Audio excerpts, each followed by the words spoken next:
back to the channel, everyone. Dog Walker Dave here. Today on the channel, I am going to go over 7 tips to lower your 10K PR time. Now, this specifically is not meant for someone with a 35-minute 10K PR.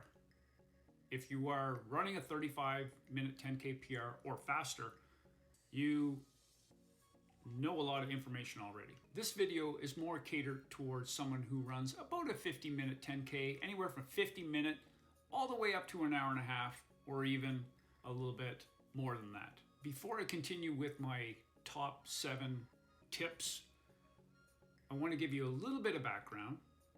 I do have over 35 years of running experience. My 10K PR is in the 34-ish range, way back when I was young. I also have a background in kinesiology and have coached people over the last number of years. I am not an expert, but I have learned a few things along the way. In no specific order, here are my top 7 tips to make you a faster 10K runner. Tip number 1, and in my opinion, this is the most important tip for all of you. It is consistency. In order to get better at anything, it doesn't matter what you do in your life, but if you want to get better at something, you have to be consistent at it. In my opinion, you need to run 4 to 5 times a week. I do not believe you need to run 7 times a week. You are not a professional runner, and in fact, having 1 or 2 rest days per week is a good thing. You need your body to recover from your workouts and life stress and work and all those other things, family commitments, many things like that. You need a day or 2 off per week. If someone tells you that you should run 7 days a week, I don't think that's necessary. To add to point number 1, the consistency part, do not expect miracle results in 1 month. I am not here to offer you quick fixes or anything like that. This is long-term advice that will help you. Consistency means that you're at it for a half a year or even a year. Again, don't expect that you're going to run a faster 10K after my 7 tips, or anybody's tips for that matter, after 2 weeks or a month or 2 months of training. Okay, tip number 2.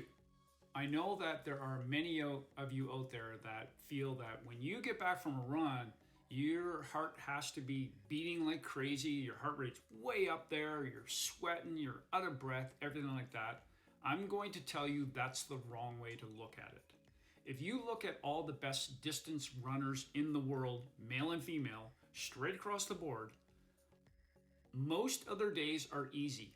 In fact, if you look at some statistics, probably 80 to 85% of their time is at a conversation pace. Meaning, if you're out there with some friends running, you should not be out of breath. You should be able to carry on a full conversation with whoever you're running with. If you are running, say, 5 times a week, 4 of those days are at an easy pace. Now, your easy pace is dictated by you. Your easy pace is not what someone who has a 28-minute PR in a 10K. Their easy pace is different than yours. To go back to what I mentioned earlier, most people when they're out running, they run in that gray zone far too much. They do not do their easy days easy and their hard days hard. So again, I can't stress this one enough. Easy days, easy. Hard days, hard. If you are putting in 5 runs, or even if you're putting in a sixth run, or if you're putting in 4 runs, one of those days is meant to be hard. All the other ones are meant to be easy. Now, as you get more fit, your easy pace will start to improve. If you put too much of that gray area in, you will improve, but you're not going to improve long term as much as you would like. Tip number 3, your hard workouts are hard. You are not going full out sprinting, not necessary. Your hard workouts include tempo days where you have a sustained harder pace for a prescribed amount of time. Let's just say that you're going to go out and do a tempo workout. You do 10 minutes easy warm up. Start with 10 minutes of tempo where you're running close to what you would run at race pace, and then 10 minutes easy. That's an example. And over time, you're going to increase the time of your tempo workout. Next up, you're going to do possibly 15 minutes, then get to 20 minutes over time. And we're talking about over the course of 2 months. So that's one example of a harder workout, a tempo workout. Hills. Hills are always great to include in your workouts, whether they are hill repeats, going up and down the same hill, starting with 2 times, then 3 times, then 4 times, and 5 times, etc. And also running the downhills hard, which is great for your legs. Your heart rate does not elevate very high, but your legs get a lot of stress on them. Or you can include a hilly workout when you're out running. So pick a course or pick a place to run where it's quite hilly. That's another way to incorporate hill workouts. The last type of hard workout is something called an interval workout. Now, without getting too complicated about interval workout, what you do is pick, say, a kilometer stretch, 500-meter stretch. There's lots of different types of intervals where you'll run your warm-up, 10 minutes, 15 minutes, etc. Then you're going to run 1 kilometer at race pace or even slightly more, depending on the length of your interval. Then you take a prescribed amount of time off, so you take off 30 seconds or a minute, and there's lots of different types of intervals to do. Then you go run another 1 kilometer, very hard effort. Then you have a little bit of rest and you continue. So you're going to start with probably about 3 kilometers of intervals in your workout. So you can throw in 500 meters, 800 meters, 1,000, 1,200, 2 by 1,500, something along those lines. And then you're going to gradually work your way up to 5 kilometers of actual interval, possibly a little bit longer than that. What you don't want to do when you go out for your intervals is that because you were trying to improve your time of 50 minutes, an hour 20, an hour and a half or something like that, you don't need to go out and do 400-meter intervals. I would recommend that your intervals maybe start at about 500 meters at the lowest, and then work your way up to having longer intervals. Tip number 4 down, 3 more after this one. Number 4 is specificity. So if you live in a flat area where most of your runs are flat, when you go out to do your 10K, try to get a PR, don't pick a hilly area. Conversely, if you live in a hilly area and you train nothing but on a hilly area, I would be very careful about running on a very flat area as well, because your muscles and body are used to going up and down hills. And when you go to run on flat, you are firing different muscle groups, even though you wouldn't know it. But running on the flat requires a different type of running than running on hills. If you are running for a 10K PR, have specificity in your training.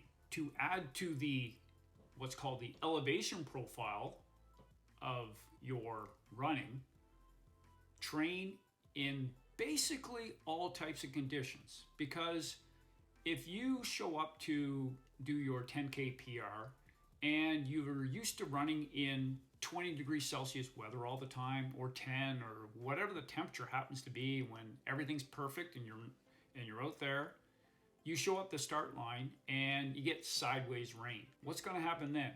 Mentally, you're not ready to run a PR because you've never experienced those conditions. So I would recommend to run outside in all types of conditions. You don't have to get ridiculous and run in 40 degrees Celsius weather or minus 40 degrees Celsius weather. Save that for people that are not so smart like myself. But get outside and run in all types of conditions. Tip number 5. Before your big race, about 2 weeks, 3 weeks out from your big race where you want to set your 10K PR, go out and run a tune-up, or what they call a B race, go and run a tune-up 5K or 8K and do it not concerned about the time at all, but just go out there and run it as hard as you can just to get those race nerves out of your system. I would not recommend running a 10K 2 weeks prior. Go and run a 5K fun run, but run it hard. Tip number 6, incorporate core and or strength work into your weekly routine. Work on your core, plank, push-ups, core body exercises 2 to 3 times a week. Every week. Fit it in 10 minutes, 15 minutes. It will definitely help with your running. Overall, your body is going to be stronger, and when you get in the later stages of a 10K run, when you're just in the pain cave, because you've worked on your core, your form does not go to pot. Tip number 7, the final one. When you show up to your race, number 1, have fun out there, you guys. We're not out there curing cancer when we're doing our races. You are doing it for yourself and for your family, so you have to have fun. Number 2, and this is the biggest piece of advice for every single person in every single type of race around the world. It does not matter what kind of race you are doing, whether you are professional or you are a mid-pack or the back of the pack, it doesn't matter. Do not start your race too fast for your abilities. I'll say it again. Don't start your race too fast for your abilities. If you are a 50-minute 10K or an hour for a 10K, that is basically 5 to 6 minutes per kilometer pace. If you decide that you're all amped up and you're ready to go and let's go, we're going to throw down a PR today, and you're in a race and there's thousands of people and you're just excited as anything to get out there and race, and you throw down your first kilometer in 4:30, I will guarantee you that that will come back to haunt you 6, 7, 8 kilometers into the 10K. My recommendation is to start slower than your anticipated race time and then gradually increase the pace. If you save yourself, if you run about 10 seconds slower per kilometer, so doing the math again, let's just say you're a 50-minute 10K and you want to break into that 40s.